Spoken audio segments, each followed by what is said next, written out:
The call came at 9:13 a.m., and by 9:19 a.m., Robert Whitaker had unknowingly sent away everything he had spent 43 years building. He didn't realize it at the time.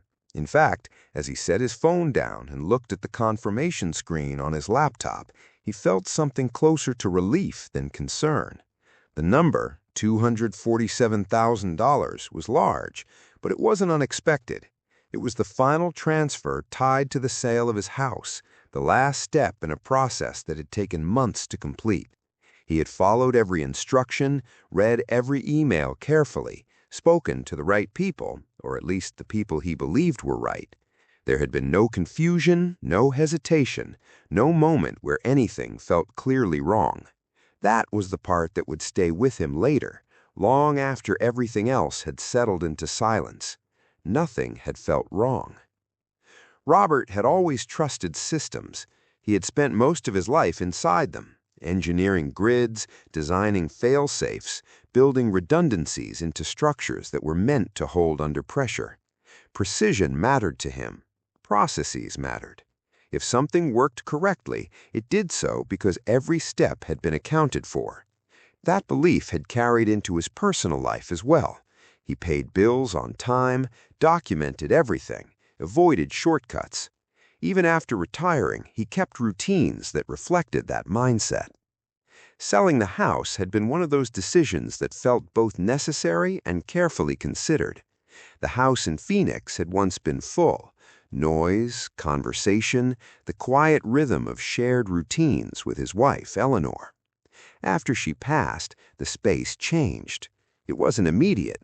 For a while, it still felt like a place that belonged to both of them, but over time, it became something else, too large, too still, filled with reminders that no longer had context. Moving closer to his daughter in Colorado wasn't just practical. It felt like the next logical step. The sale itself had been straightforward. The realtor, a man named Kevin Marshall, had come recommended through a local contact. He was efficient without being pushy, responsive without being overwhelming. Robert appreciated that balance. Kevin handled the listing, managed showings, negotiated offers. Within a few weeks, they had secured a buyer who was willing to move quickly. The title company, Brightstone Title Services, entered the process shortly after. Robert's primary contact there was a woman named Melissa Grant. Their communication had been consistent, mostly through email with occasional phone calls. Melissa's tone was always the same, professional, clear, slightly formal. She explained each step in detail, answered questions without hesitation, and never rushed him. Over the course of several weeks, a pattern developed. Email updates, document reviews, scheduled calls. Each piece fit into the next.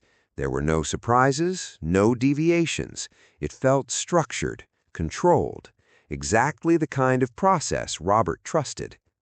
What Robert didn't know was that someone else had been following that same pattern, not interfering, not interrupting, just watching. The first sign, if it could even be called that, was an email that arrived late one evening, about 10 days before closing. It looked identical to the others. Same sender name, same signature, same formatting. It referenced a minor document correction, something about an updated disclosure form.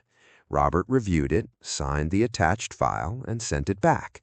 There was nothing unusual about it, except that it hadn't come from Melissa.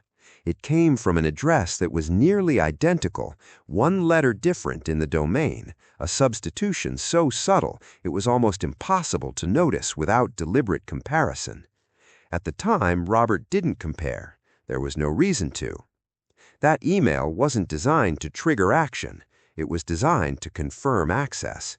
Whoever sent it now knew that Robert would respond, that he trusted the communication channel, that the door was open. From that point forward, the scam wasn't about deception. It was about timing.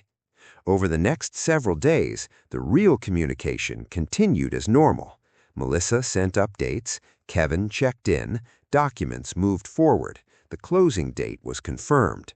And alongside that, in the background, someone else was building a parallel version of the same process, mirroring language, matching tone, studying timing. By the morning of closing, everything was aligned. At 7:58 a.m., Robert opened his laptop and began his usual routine. Coffee on the table, glasses resting low on his nose, inbox loading slowly as he waited. There were a few standard messages, newsletters, a bank notification, a reminder from his daughter about their upcoming visit. And then there was the email. Subject, Final Disbursement Confirmation, Action Required Today. It came from Melissa, or at least it appeared to. The message was concise. It explained that due to a processing constraint with the receiving institution, there had been a last-minute adjustment to how funds needed to be transferred. It wasn't framed as a problem, just a procedural change. The tone matched everything Melissa had sent before. There was no urgency in the language itself, but there was timing. Please complete this by 10 a.m. to avoid delays in final settlement.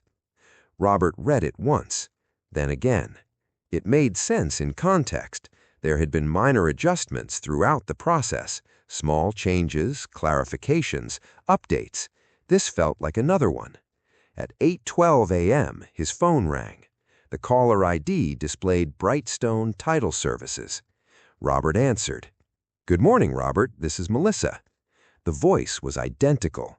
Same cadence, same tone, even the slight pause before she said his name.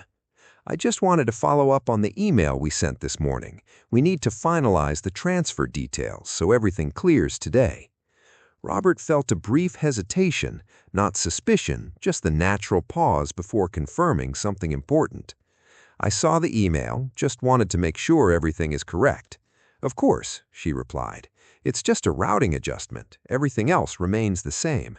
We'll handle the rest once you confirm." The reassurance was smooth, complete. There was no friction. "What do you need from me?" asked Robert. "I'll walk you through it if you like, just to make sure there are no errors." Robert agreed.